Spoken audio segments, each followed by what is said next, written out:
Hi and welcome to Tash Talks. For over 20 years, Millie Kendall OBE has been one of the most influential women in the British beauty industry and is now the CEO of the British Beauty Council, supporting hundreds of thousands of female entrepreneurs across the UK. She's joining me today. Who is Millie Kendall OBE? Oh goodness, that's a really difficult question. Should I tell you my age? Go on. I'm 56. I have born in London, but I grew up in LA for a short time. So I think I'm quite multinational. I am the CEO of the British Beauty Council. I also own a media agency, and I'm a bit of a jack of all trades, master of none. I've done so many jobs in beauty. I feel like I'm a little bit renegade. I'm a little bit like left field. I'm probably not very mainstream. I mean, from my point of view, as an outsider, right, yeah. As an outsider looking in, I think everyone of a certain age knows the brand you created, Ruby and Millie, which really was, at a certain time, a standout brand. Can you tell us about that? Because I just remember coveting various things from Ruby and Millie. Yeah, I mean, I think it was renegade in that we had a huge investment from a retailer of £7 million, which is quite a lot of money back then, to develop a range that would go into hundreds of stores. And now that model's not so unusual, that there's large investment into cosmetic brands, but back then it was the first of its kind. And it was, we basically had a blank slate, so we got to create whatever we wanted. And the idea was to create a sort of really premium looking and feeling brand, so great formulations, great packaging, but sell to the general public masses, to the masses, and not be exclusive. The idea was to be very inclusive.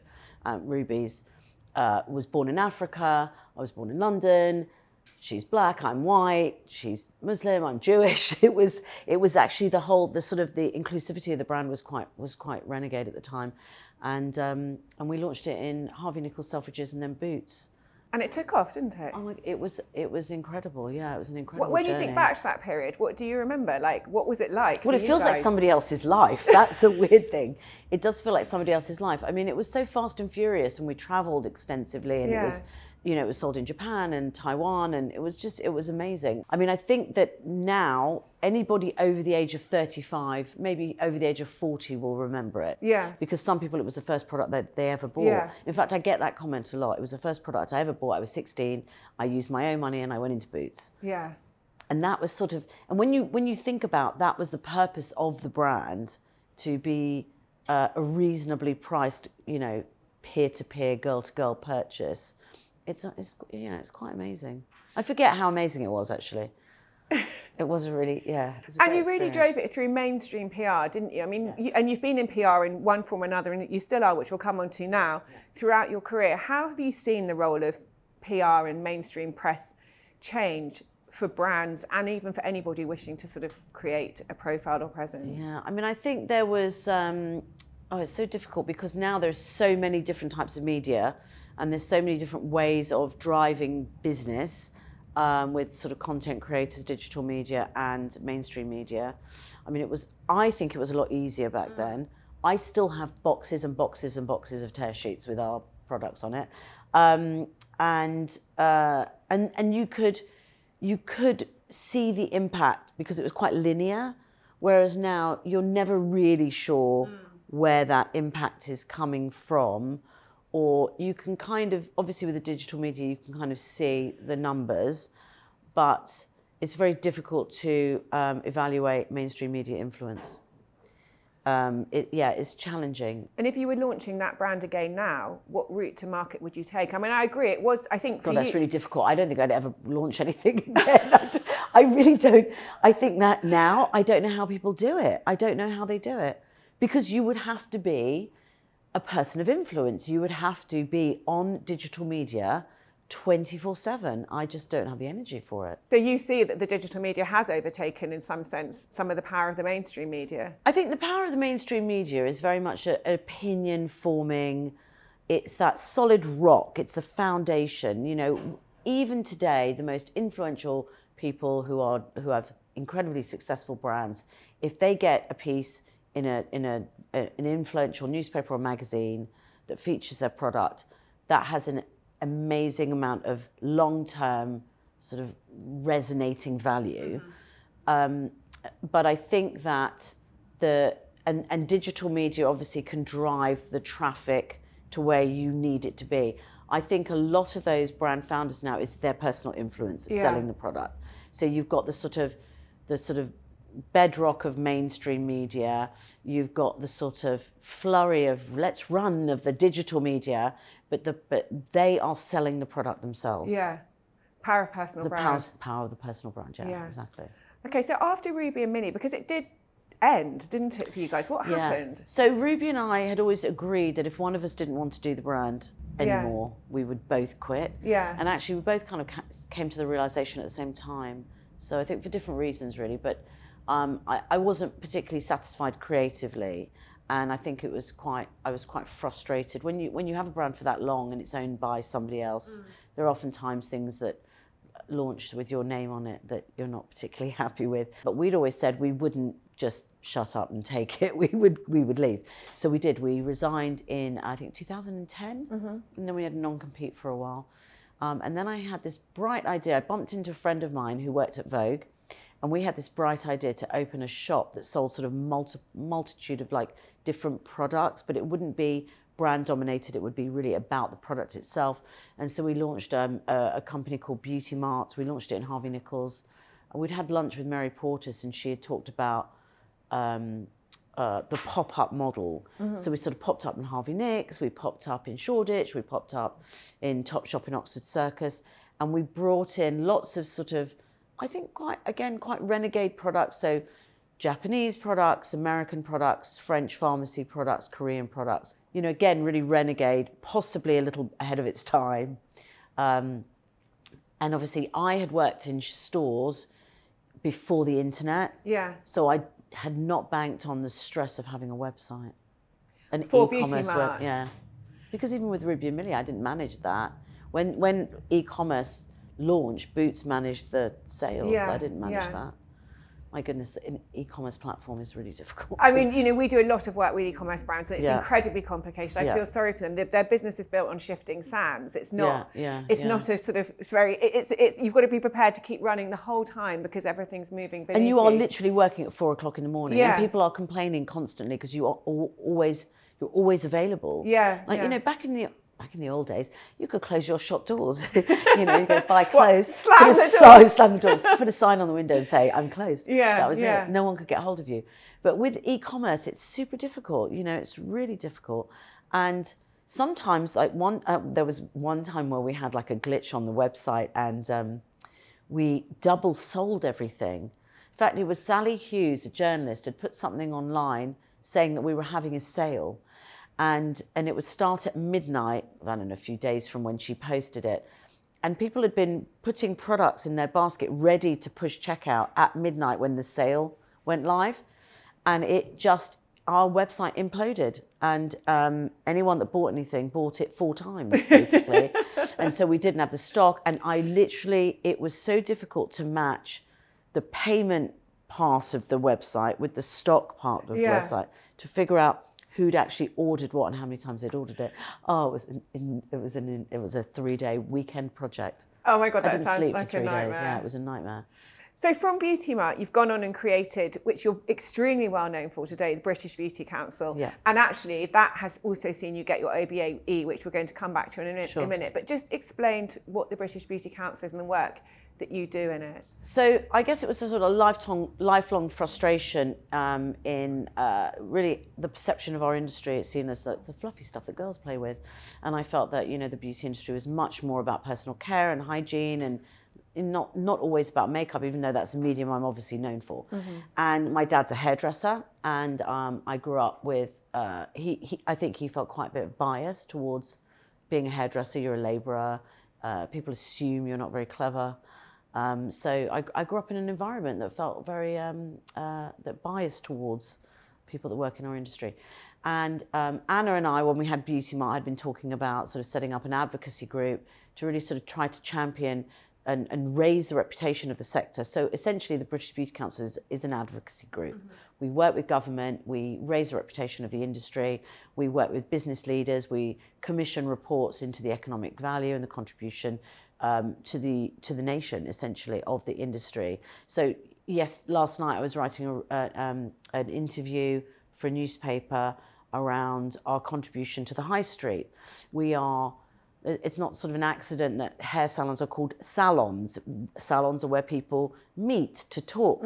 It's about community. There's value in that. Beyond the economic value, which we've obviously now proven through the British Beauty Council is enormous, there is also that sort of contribution to people's well-being, community, sense of touch, So it's about sort of looking at all the sort of really positive things that the beauty industry does and really making sure that business leaders and policymakers understand those. And let's talk about some of the stats, because on this programme we always talk to female entrepreneurs, and obviously the beauty industry is predominantly female. Some of the stats I've seen the British Beauty Council publish are really staggering in terms of this number of women working in the beauty industry, a lot of them as solopreneurs or self-employed, so they are running small businesses.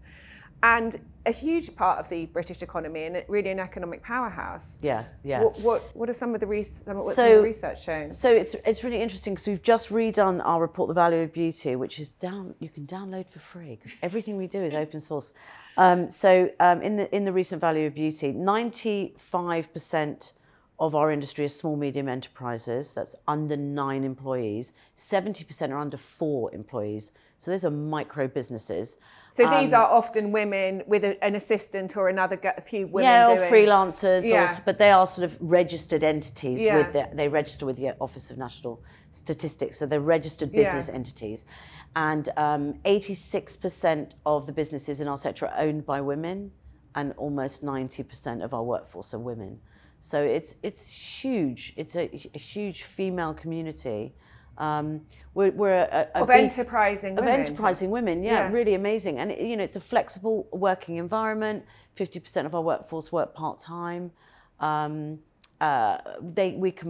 bring people into our industry from varying levels of education. We're a beacon for social mobility. So I think for young people, we are really rapidly and avidly promoting careers in our industry at the moment, because I think for young people it's a really great option. There isn't really a ceiling. You can earn a 6-figure salary in our industry, and through sheer hard work and creativity. So I think it's a really upwardly mobile, enterprising sector. And I think the government's really recognised that, which is great news. Think you're really right on the level of social mobility within the beauty industry, because even if we think across some of the friends we have in common, a lot of them started on shop floors. I mean, you did. But they're now extremely influential, highly successful women, and they started on the counter at Clarins. And you think, wow, that is an amazing career. They wouldn't have known this was going to happen. I think we all quite a lot of us came from that sort of same shop floor. I think it's true. It's an amazing thing, because you've now got an OBE. Tell us about your shop floor experience. So I loved working on the shop floor. The thing is, you make an immediate impact on somebody's life by touching their face or putting some makeup on or giving them the right colour lipstick. And I do miss that. I know that at the moment, in my career, we still make impact on people's lives and their livelihoods. But that immediate feeling of changing the way somebody perceives themselves is absolutely phenomenal. I think that's what hairdressers get on a daily basis. It's not just about what they're doing to somebody else. It's the way doing something to somebody else makes you feel. There's a lot of talk about how hairdressers is a very happy career. Hairdressers are generally really happy people because you impact somebody else's life and it really makes a difference to your own. And they must get that wow moment multiple times a day where they unveil their hair. It's like amazing. It's like that TV show in the 90s, Style Challenge, where they would reveal what they look like, 10 years younger, whatever it was. There is that impact on people's lives, and I love that shop floor experience. I still have friends today that I worked with on the shop floor. We were radical, we were renegade. It was, we made a lot of money on these concessions that we had in department stores, and we showed up for work on time. We worked really hard, But we didn't work Sundays and we went home at 7. It was really good. But while we were there, we did work really super hard. Yeah. And yeah, you're right. There are a lot of people that I still am very good friends with that we all worked together on that shop floor. And that's the social mobility that's prevalent in this industry. Yeah, I mean, I left school at 15. Yeah. I didn't know what I was going to be. My dad was like, oh, you'll be a hairdresser. I was terrible at hairdressing. I couldn't cut hair. I was good at the social side. I loved being in that environment. I loved the freedom and the creativity and the fact that you can kind of really express yourself. And there's no sort of limit to how wild you can be in a hair salon. You can wear what you like. And I've always loved that freedom. But I couldn't cut hair. I simply couldn't do the job. So, you know, who knew where I was going to end up? But working on the shop floor was an alternate place for me. I could do makeup. Yeah. I really liked colour. And I really enjoyed that experience. And it led to other things. But it wasn't sort of, didn't wake up one day and go, yeah, I'm going to be the CEO of the British Beauty Council. Because my job didn't exist. There was never a fusion between politics and beauty. Didn't exist before. So tell us about some of because the British Beauty Council in quite a short period of time, I mean 3 years, 4 years?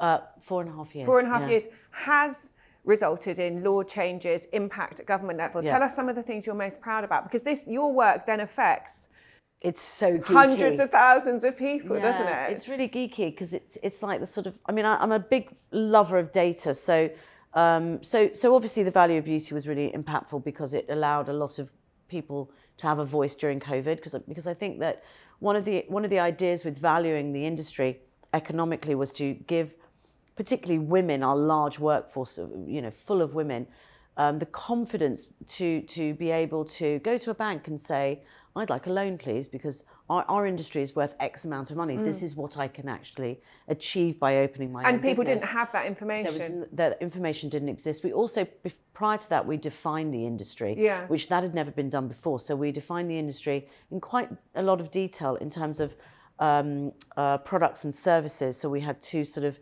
very defined areas of types of businesses. And then, so that was really monumental. And obviously then during COVID, we ended up post-COVID with our own team at government level. There are 4 people now work in a team called the Personal Care Sector Team. You know, big shout out to them because they're brilliant.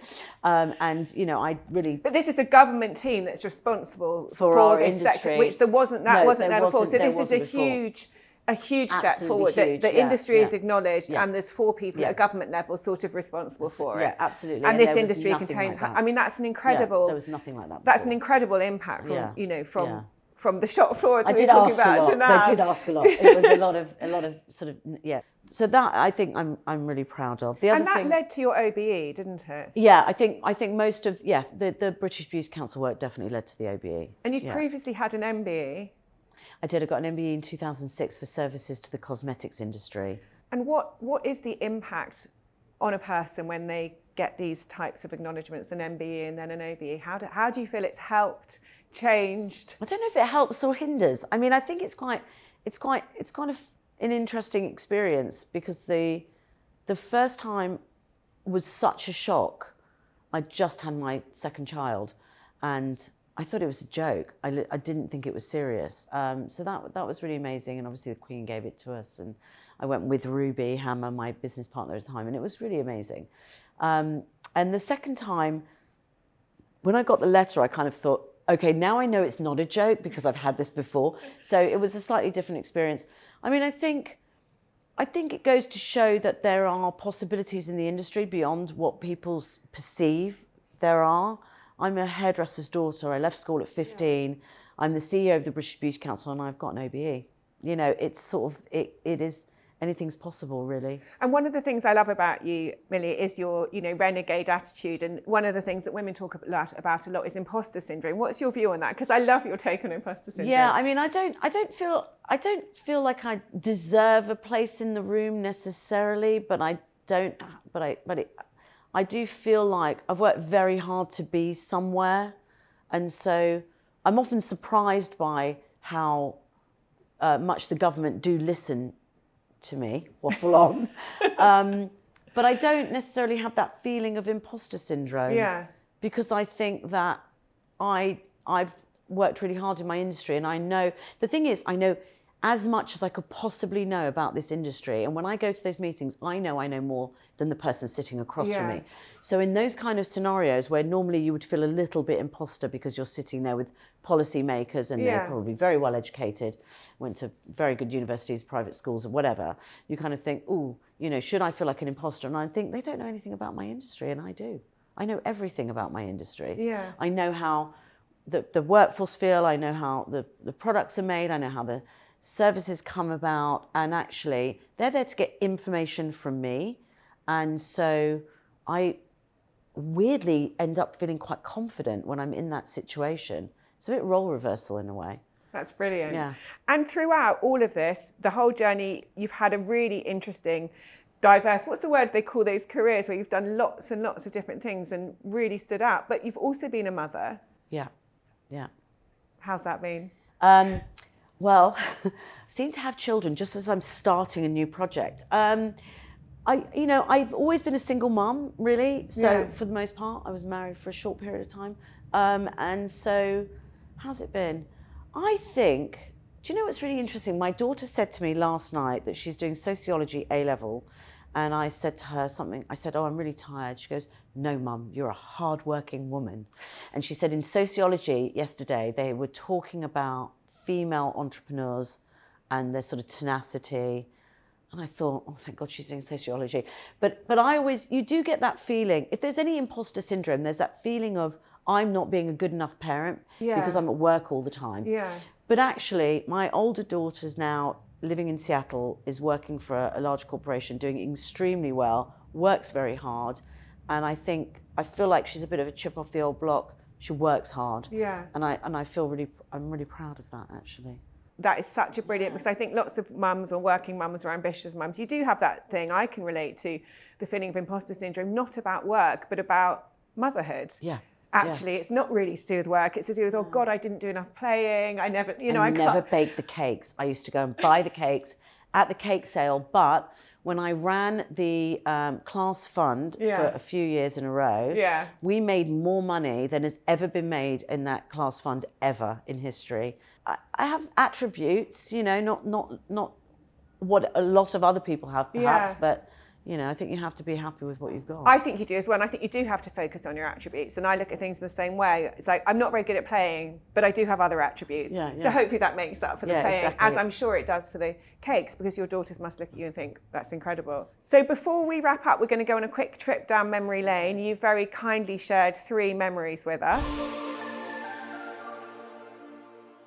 So Millie's got 3 photos. This is the first one. I have to say, when I saw this photo, I thought it was some sort of shoot from a magazine or a CD cover. So it was the first shoot for the launch of Ruby and Millie, and I wanted the pictures. I was quite specific creatively as to what I wanted. So I wanted the pictures to be black and white. Yeah. And which in beauty, no one had ever shot black and white pictures before. They'd always been colour. To show the makeup, obviously, because I like to do things a little bit different. And I chose a makeup artist to be the photographer, Lisa Butler, and she was incredible, really amazing. She does all the Chanel shows now. Yeah.